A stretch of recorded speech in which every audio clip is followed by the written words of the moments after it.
Hi, I'm Jody Worrell. Today we'll learn a great David Gilmour style lick in the key of D. We'll touch on some of the melodic and technique ideas that help create David Gilmour's unique sound. Let's start by learning to play the lick. Okay, we're going to start off right here around the 7th fret. That kind of represents a D chord for me. So we're going to start off with a bend from the 9th fret of the 3rd string all the way up to the 11th. We're bending from the 2nd to the 3rd of our chord for you folks to whom that means something.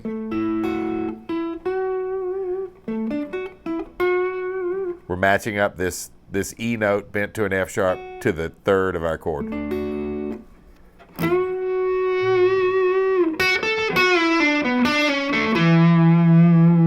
So we hit that bend, then we play 7 to 10 on the 2nd string. Then we're going to hit that bend again and release it. Or you might even leave that bend. No, you can't really do that. So you can test your metal on this and see if you can make that 11 to 9 be just an unbend. We could have, or a pre-bend on it. You know, and all that's up to you. The idea is for this to become a tool for you to kind of bend around and mold to a sound that you have in your head. Anyway, we've got this.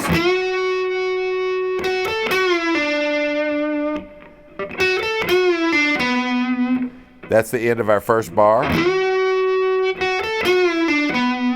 Now, our note selection changes because the chord has changed to an A. So I'm going to hit that 7th fret note on the 3rd string, and I'm going to slide it back very briefly with my first finger down to the 6th, which gives us the sound of this chord.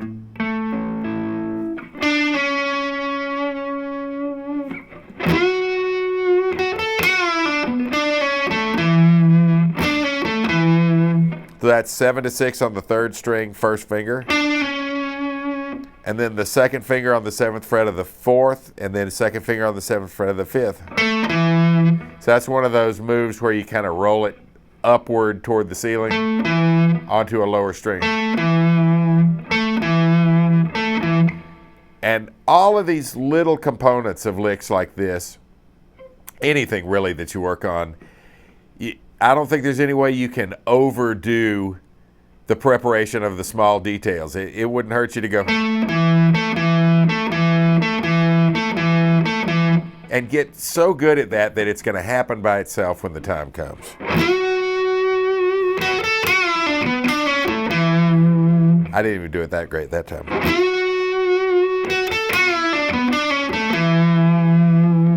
All right, that note lasts for a little while. It's a half note. Then we're going to play a little triplet, which is a group of 3 notes that are kind of spaced evenly.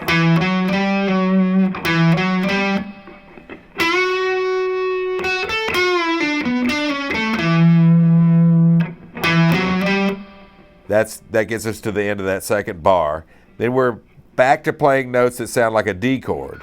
So we're going to go 9th fret on the 5th string right after we went 7, 9, 10. You can hear that kind of gets back to a D chord. So go 9th, we're going to scroll right across a D chord here for a second. 9th fret, 5th string, 7th fret, 4th, 7th fret, 3rd.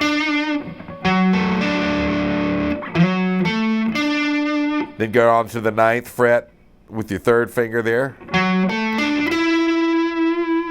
Kind of back right where we started. So we're going to go. This time we're going to use this as a spot where we're going to jump to a new position. I'm going to go on up to the 11th fret, but notice the fingering. I'm going to go to my 2nd finger. Now I'm up here around this D chord.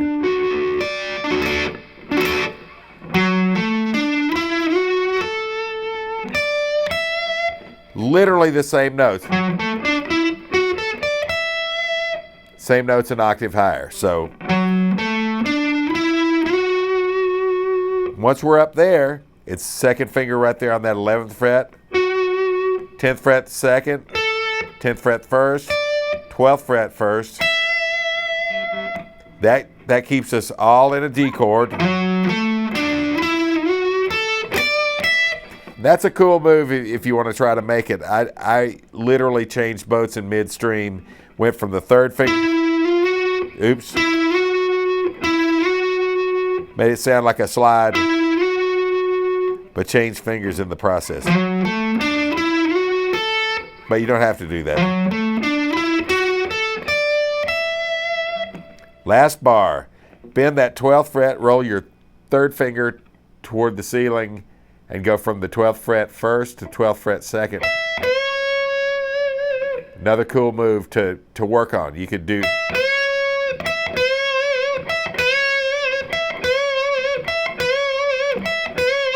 There's no amount of that you could practice that would be too much.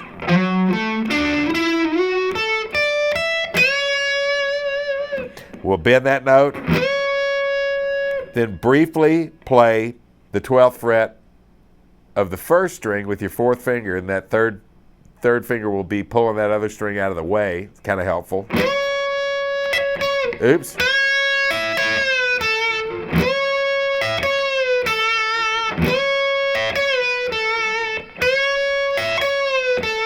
So once you've played that high note, the highest note that we're going to play, 12th fret of the 1st string, then kind of do like sort of an expressive release of that bend and wind up on that 10th fret note.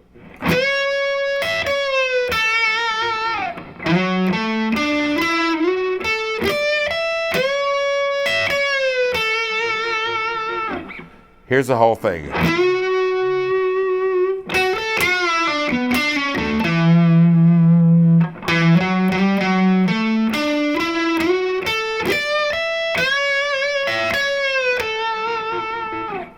There it is. Now we're going to trade the lick back and forth. I'll play first, leave a space for you to play, and we'll each end up playing it 3 times.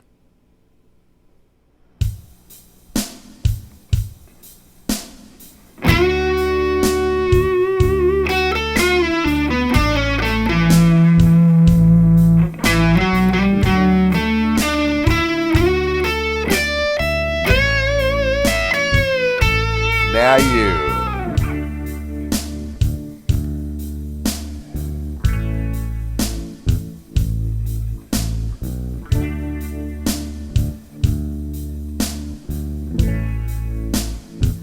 Let's go again.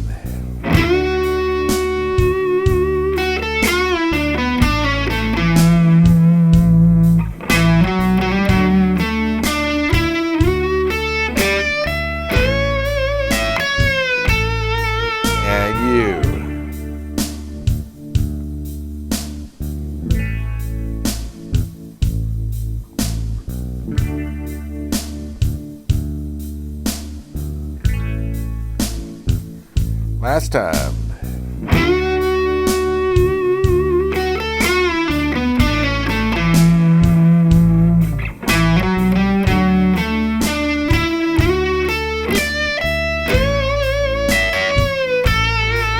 And you.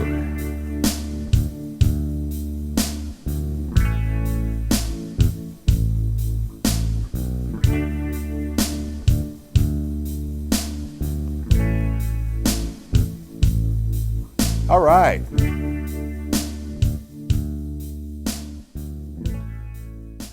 Work hard on that trading section till you can nail it all 3 times. I hope you find this lick useful, and be sure to check out my other Gilmour style lessons. I'm Jody Worrell, and I'll see you next time.